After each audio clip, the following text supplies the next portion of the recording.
So today we are talking about the search for enlightenment or for wisdom.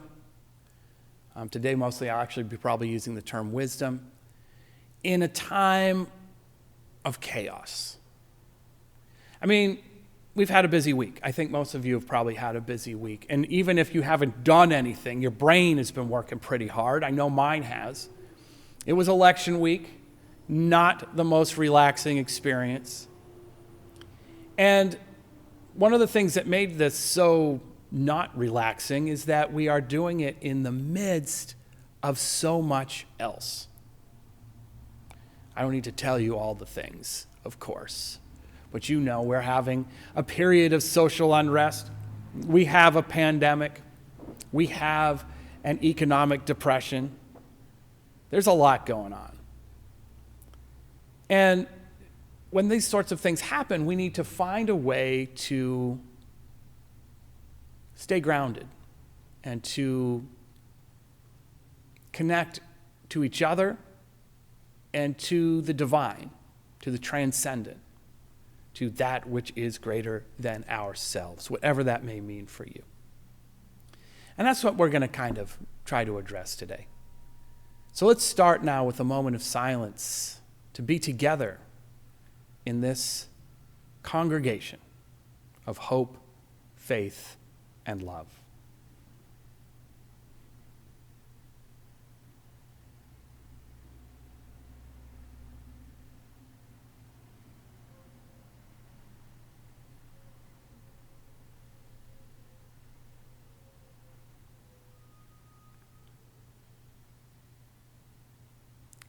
Blessed be.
Please join us now in the recitation of our covenant.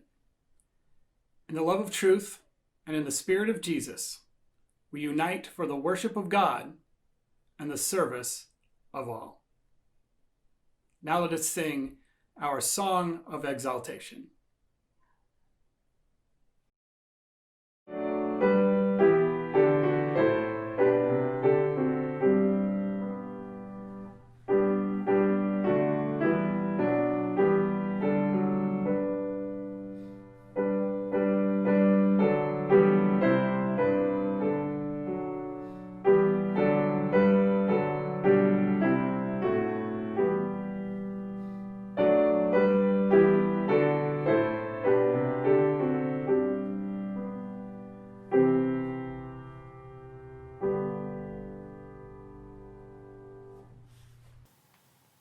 Our first reading this morning comes from the Wisdom of Solomon, which is in the Apocrypha.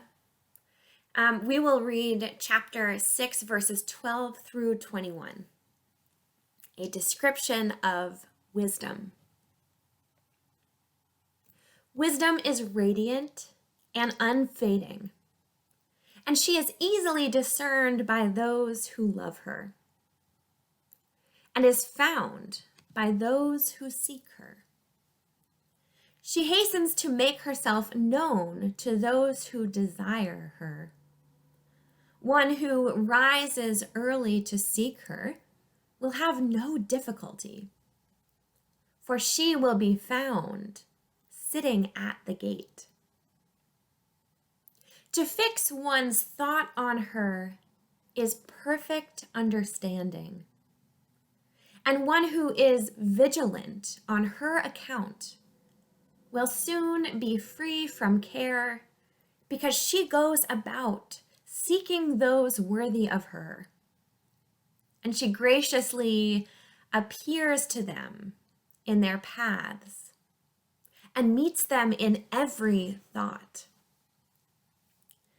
The beginning of wisdom is the most sincere desire for instruction, and concern for instruction is the love of her, and love of her is the keeping of her laws, and giving heed to her laws is assurance of immortality, and immortality brings one near to God.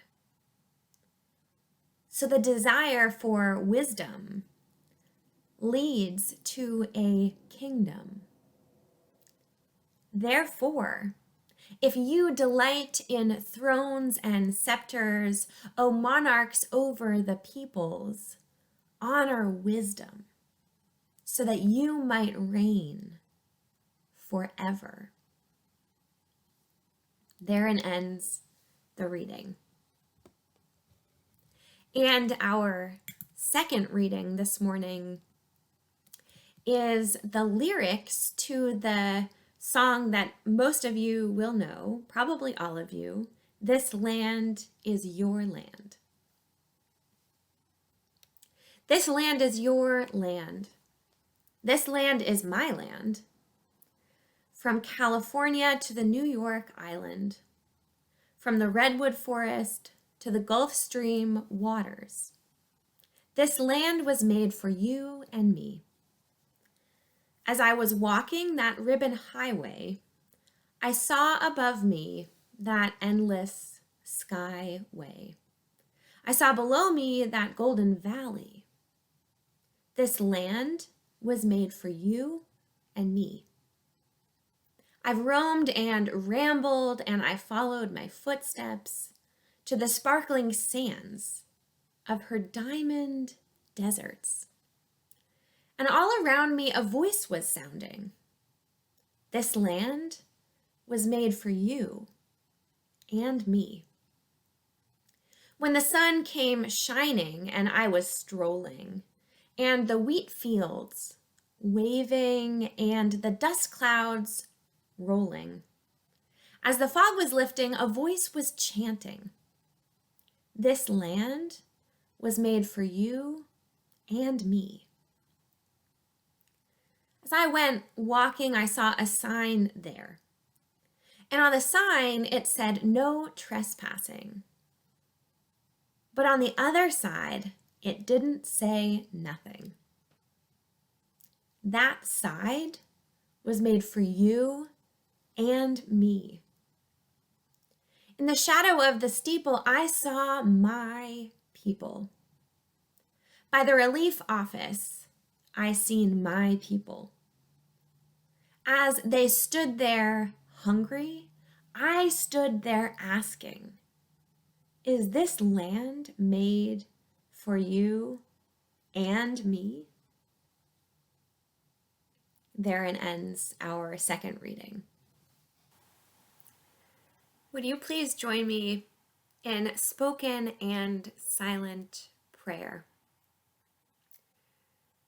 There is not really much to say this morning, for we are raw and we are tired. And some of us awoke anxious, others grieving, others even joyful, afraid, angry, grateful. And some of us a bit of it all. And so there's just not much to say. But we do know that we do not hold any of this alone. So in a time of silence, I invite you to bear witness to the prayers on your heart, to breathe deeply, and to offer up those prayers to the great love that we know to be true.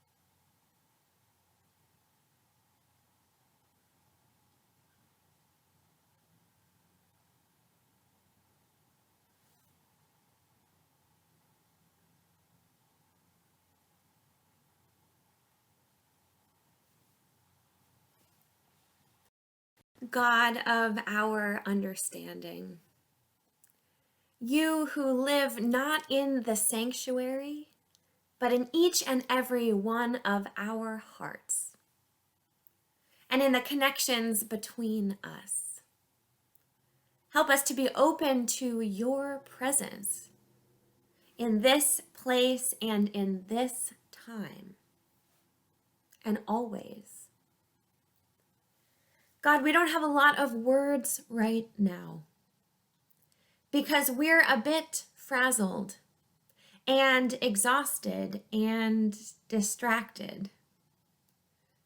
We've taken in a lot of words. So help us to breathe deeply this morning. Fill our lungs with the fresh air of this new day. A gift that we are so grateful to receive. Help us to keep our hearts open. Help us to keep those hearts open. To stay soft, to stay kind, to choose love. Help us to plant little tiny seeds of hope and to accept that we might never see the fruit they bear. God, help us to plant them anyways.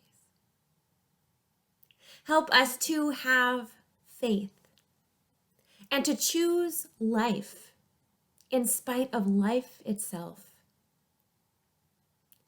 In the name of love and in the name of justice. I pray. Amen. And now would you please join me in the prayer that Jesus taught to his disciples. Our Father, who art in heaven, hallowed be thy name. Thy kingdom come, thy will be done, on earth as it is in heaven. Give us this day our daily bread, and forgive us our trespasses, as we forgive those who trespass against us. And lead us not into temptation, but deliver us from evil. For thine is the kingdom, and the power, and the glory, forever and ever. Amen.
So, I've always liked This Land Is Your Land.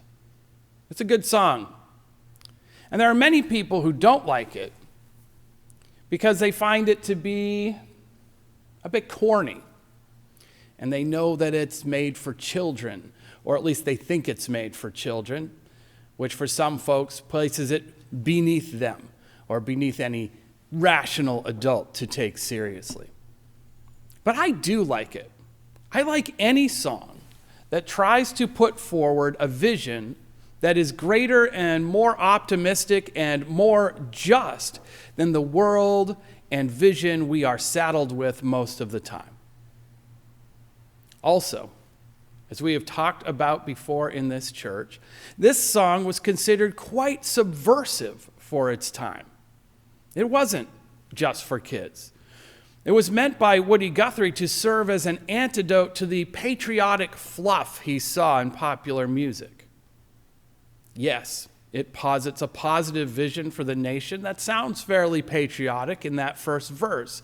From California to the New York Island, it says, from the redwood forest to the Gulf Stream waters. And I've always liked that first verse a lot, in spite of it completely ignoring New England. But then, later on in the song, there's that other passage, which we don't always hear on recorded versions, but we heard this morning. A passage that is often forgotten by elementary school music teachers and recording artists alike. In the shadow of the steeple, it says, in the shadow of the steeple, I saw my people. By the relief office, I've seen my people. As they stood there hungry, I stood there asking, is this land made for you and me? Is this land made for you and me? Now, that is not the sort of popular sentiment that sells your records. It is, however, the sort of thing that gets you blacklisted. Is this land made for you and me? That's a good question. Guthrie, of course, is speaking to us from a specific place and time, but that question is more universal than that. At times, we feel like strangers. We feel like strangers to each other. We felt a lot like that lately, some of us. And we feel like strangers in the places where we live. After all, as mortal beings, even when we are not concerned with the political struggle we find ourselves in, this land can feel borrowed. On an existential level, we are tempted to say things like, I have always lived here. I have always been interested in sports or politics or science or whatever. But we are finite beings. We haven't always been anything. Now, sometimes we feel secure in our environment, but in our hearts we know that things are always in flux. And so are we. And then in times of strain on that environment, we can experience an even more profound alienation.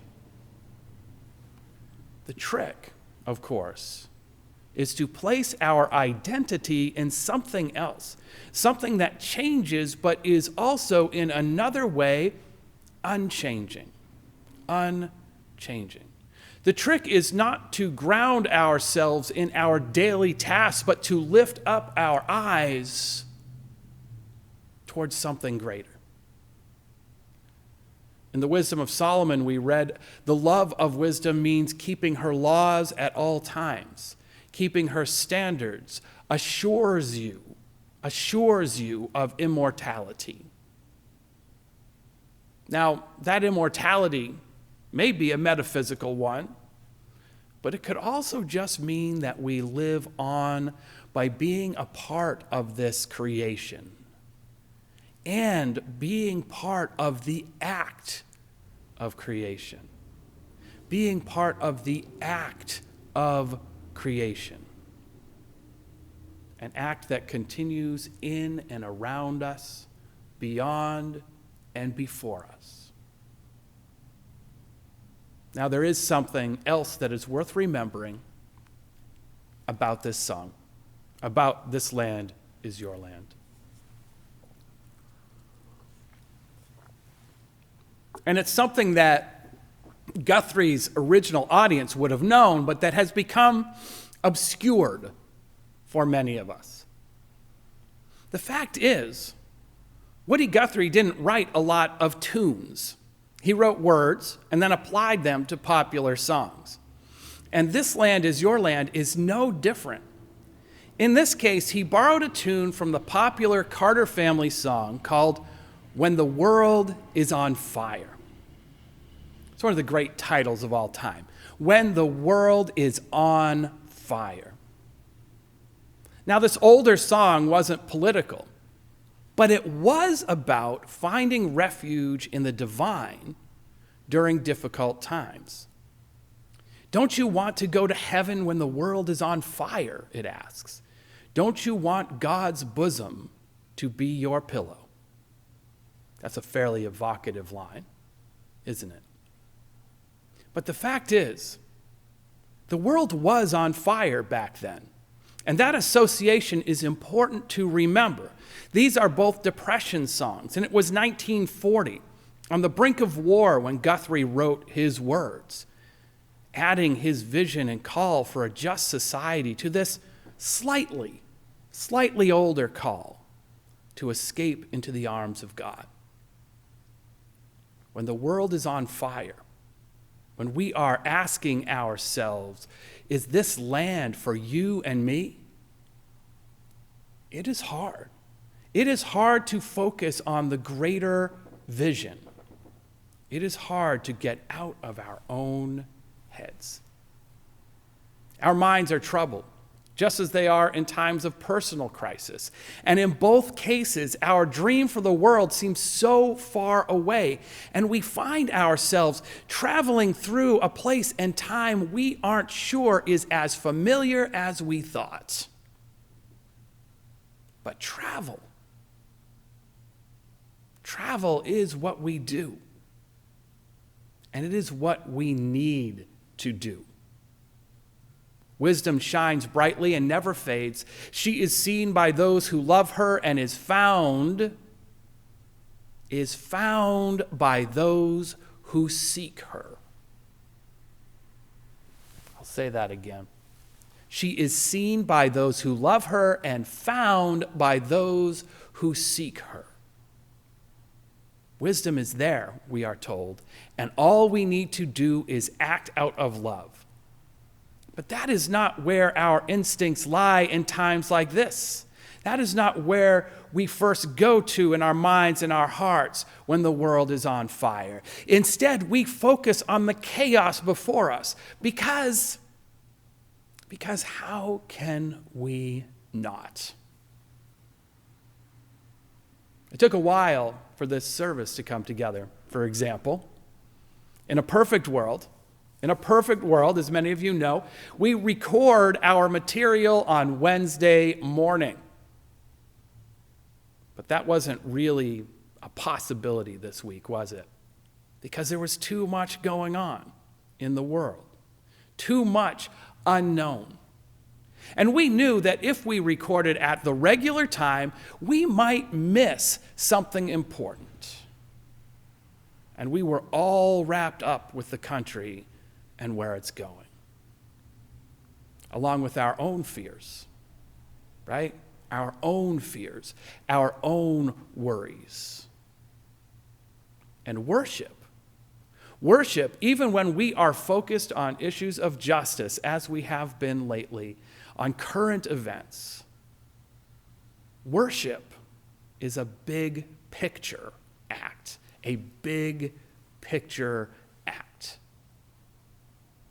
And we need it, like most people, time and energy to lift up those eyes and hearts. And how could we do that?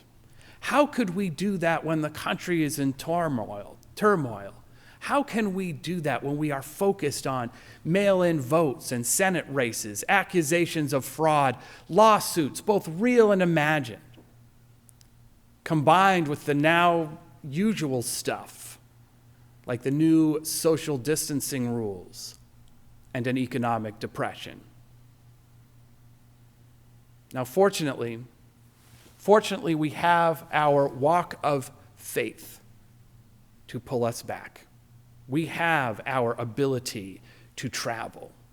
We have that search for the eternal wisdom, and we can build our lives not around society's storms, but on a foundation of faith.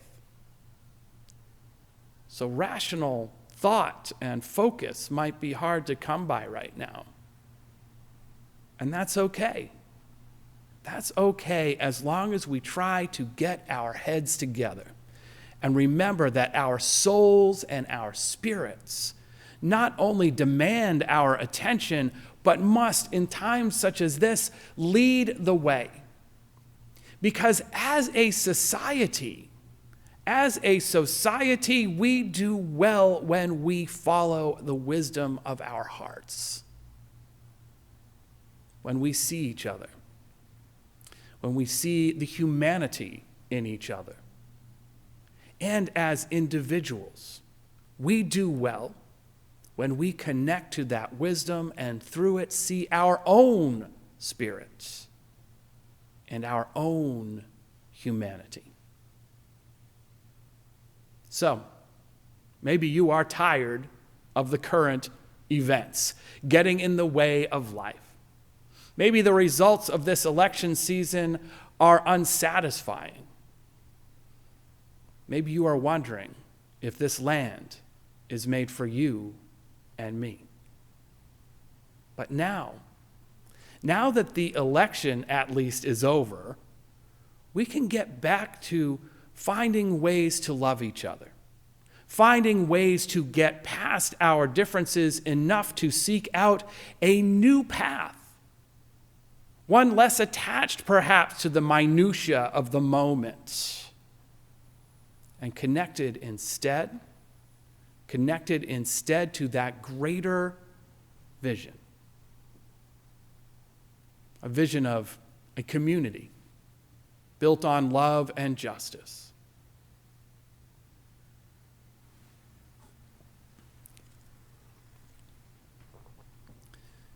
Now, the good news is that wisdom, at least the kind of wisdom we talk about in the Bible, isn't hiding away. It's not away somewhere where we cannot find it, but instead it is seeking us out.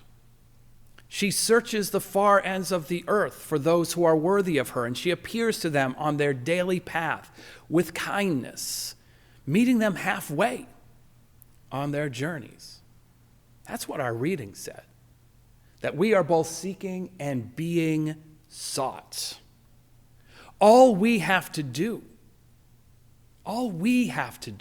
is reach out to each other.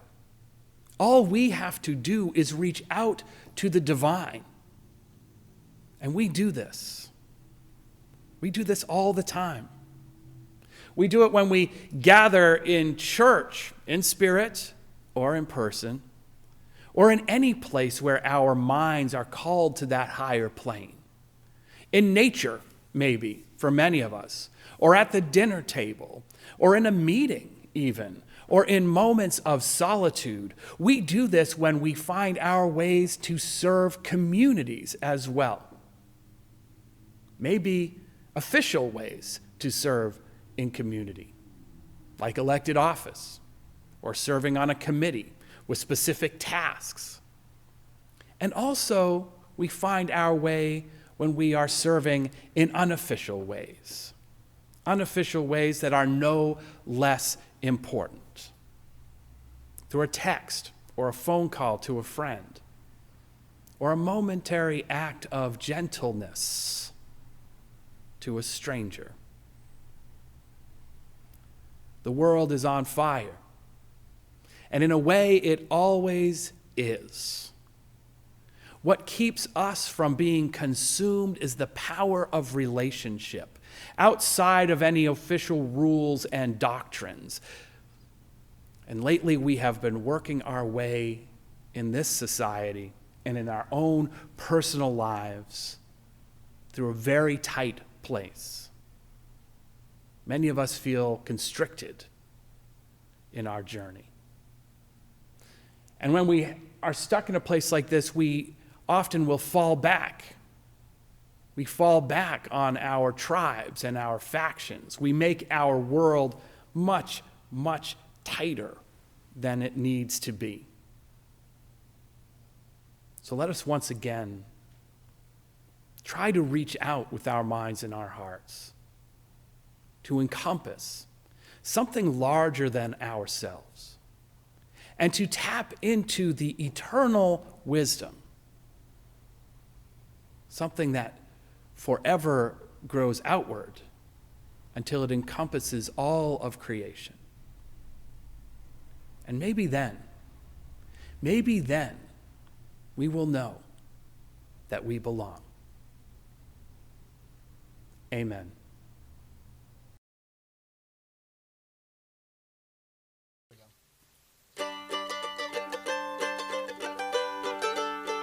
Oh, my loving mother, when the world's on fire, don't you want God's bosom to be your pillow?